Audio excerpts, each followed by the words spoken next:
Greetings, my friends. I want to thank you all for subscribing. I want to thank all of my channel members for supporting me in this endeavor to save pop culture. And if you are not subscribed, please consider supporting this channel. We need you. Thank you. Greetings, my friends. I am Dictor Van Doomcock, the future ruler of Earth, and I am here today with a very detailed leak from a source who creates CGI and VFX for Disney, Marvel, and or Lucasfilm about just how insanely screwed up it is working for these companies and exactly why CGI for the House of Mouse sucks so bad these days. But this interview is even more significant than that, my friends.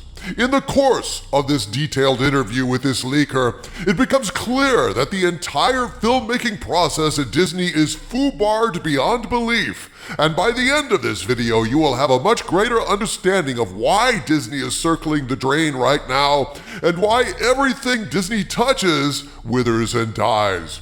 Folks, this is a rare glimpse behind the magic curtain from an actual source who is on the front lines, actively employed to create effects for these superhero movies at Marvel, and it is, in a sense, a kind of a cry for help, people. So many of these projects, from Ant-Man and the Wasp, Quantumania, to She-Hulk, to Little Mermaid, to Indiana Jones and the Doll of Density, all of them have at various times been shredded for their lousy visual effects, and you'd think as much as is spent on these films, they'd at least get the CGI down.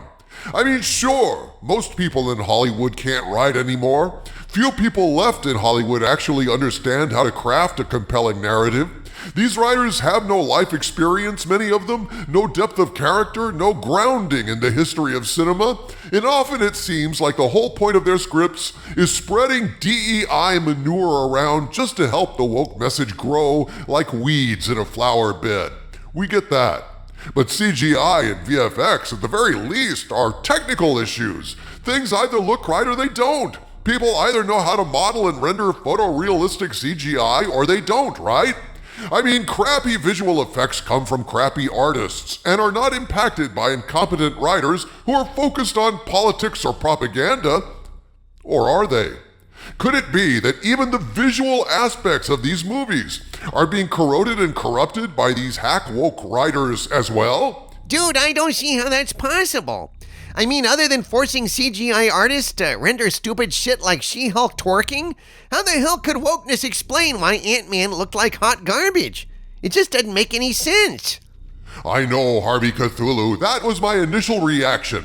But my Hollywood spies are the best in the business, and they managed to land an epic interview with a source who is currently employed by Disney, Marvel, or Lucasfilm to create CGI for a slew of projects, and this source opened my eyes in a startling interview that ties everything together, confirms the rumors I broke about the madness of scrapbooking at Disney, and made it clear to me for the first time that wokeness coupled with incompetence and general disorganization is ruining all aspects of film, including the effects that are the life's blood of superhero and genre movies in the 21st century.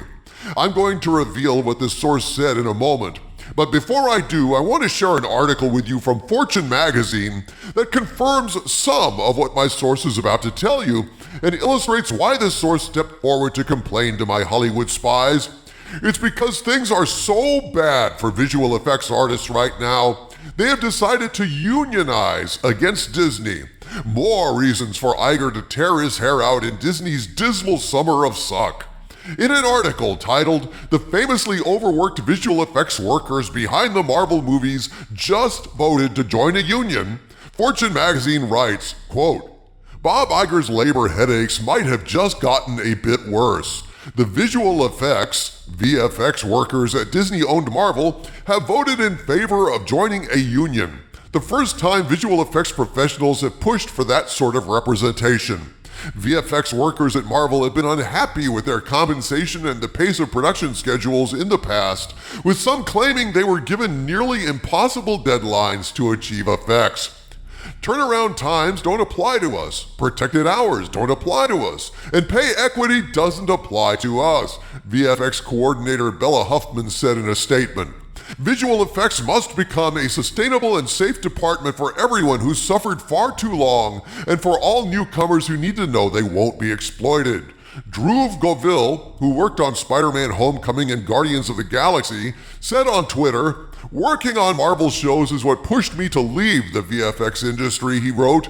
"I've seen way too many colleagues break down after being overworked while Marvel tightens the purse strings." Bob Iger must be tearing his hair out over the latest body blow to Disney.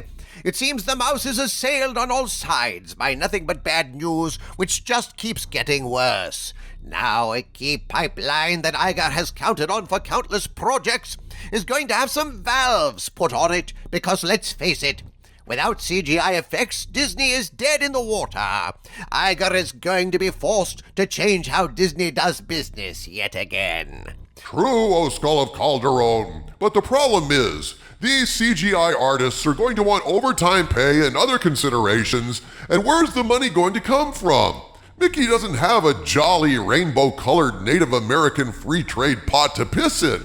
But the real point here is CGI and VFX artists are under an enormous amount of pressure to produce visuals for Disney, and now here's an explanation for not only why CGI effects are so unbelievably bad these days, but more importantly, why Disney movies and shows are constantly bombing. Buckle up, my friends. This is the interview you've been waiting for.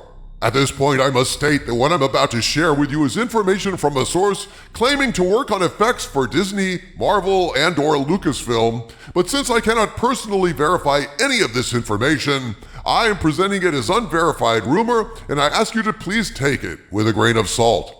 My amazing Hollywood spies are kicking ass yet again. Here is the interview they conducted. Quote, "We've been working on getting interviews with people that are doing CGI, specifically current Disney CGI. While we have a good number of interviews at this point, we've decided to focus on one because these interviews were very consistent and very common as far as their stories.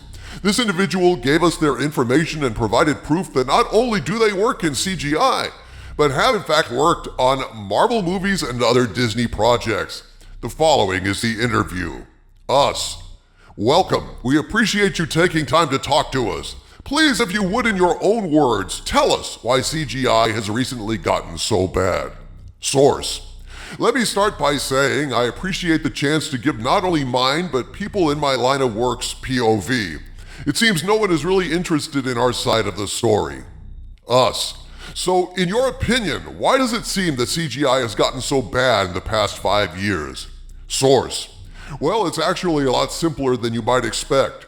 The hard truth is the inexperience of directors when it comes to streaming content, and when it comes to movies, that's a bit different, but basically it's being non-committal to a particular idea. Us. Let's start with D+ shows with movie budgets. Source. I'd have to say it's a snowball effect. The inexperience of the directors that Disney is choosing, and the fact they don't really know the material these directors are working on. They are discouraged from reading the comics that they are supposed to be drawing from. These directors have outlined starts and ends, how many fights to have. The problems these directors have is they don't really have any idea of how to handle the flow of the project. I've seen Doomcock's video on scrapbooking, and while that is a part of the problem, it's actually a whole lot worse. These directors are not just reshooting what we refer to as pivotal points, they also reshoot almost every single scene at least 3 times. Us. Wait, so let's make sure we have this right. You mean to tell us these directors in question basically reshoot an entire show at least 3 times? Source. Yes. And if I'm honest, 3 is very low. This is why there's only 6 to 8 episodes. They don't have the money to make more episodes. Us. So the reason these shows are so short is because these directors waste money on overshooting and CGI? Source. Yes. It's the reason these shows seem incoherent or hit and miss, because the directors have no clue really how to put together a proper story structure.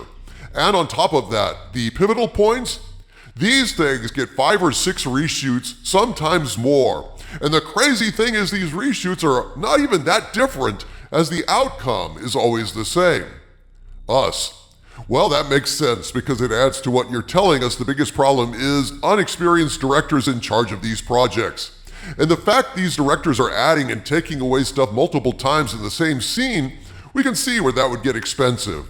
Source. Another thing they waste a ton of money on is catering. It's nothing for these projects to be catered every day and cost $1,400. I'm not even slightly kidding. If I'm honest, I'm lowballing it. This is one of the many reasons the writers and actors have gone on strike. They see just how much money is being spent on these projects, and in their minds, the studios in question have to be making money on these projects. These writers and actors get their residual checks, and these checks are literally nothing, $5,000, maybe a bit more. Writers get even less, and really nobody knows these streaming services' numbers. Then you have the last-minute changes, and these directors want these changes last week because they're over schedule, usually by months. Us. We heard a few stories about all that. Let's go into the movies. Source. Well, it's a bit more complicated. The fact that there's so much CGI in these new MCU, DCU movies is the fact most actors don't wear masks, and the masks have to be added. Us. Hold up. We've been told this, but this is the most detail we've gotten on this. Can you please tell us more on this? Why not make a simple mask that could be put on and easily removed?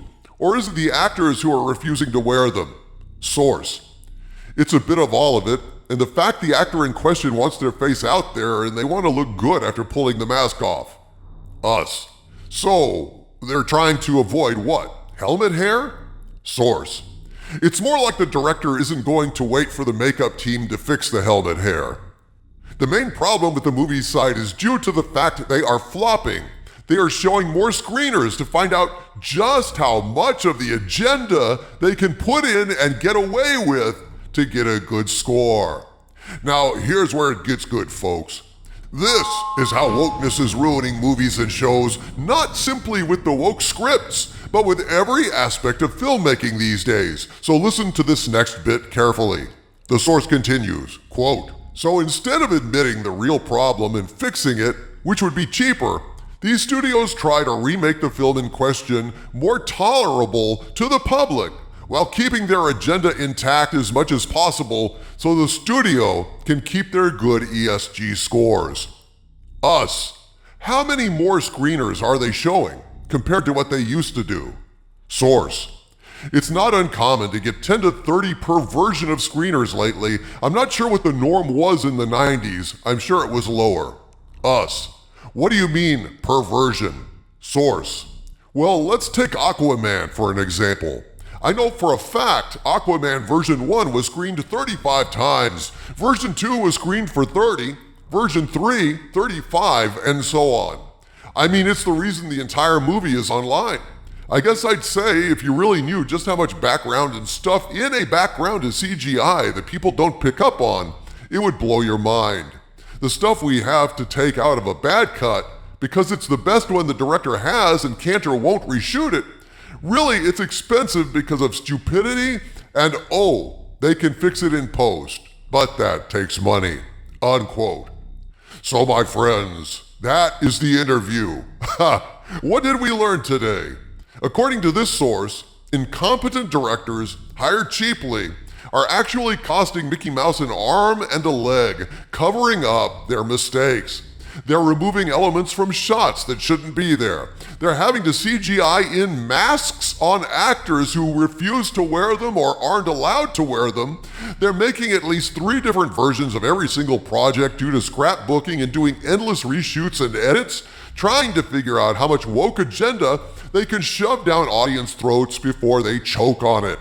This explains why Disney is circling the drain, my friends, with every movie and show they're doing failing on every level.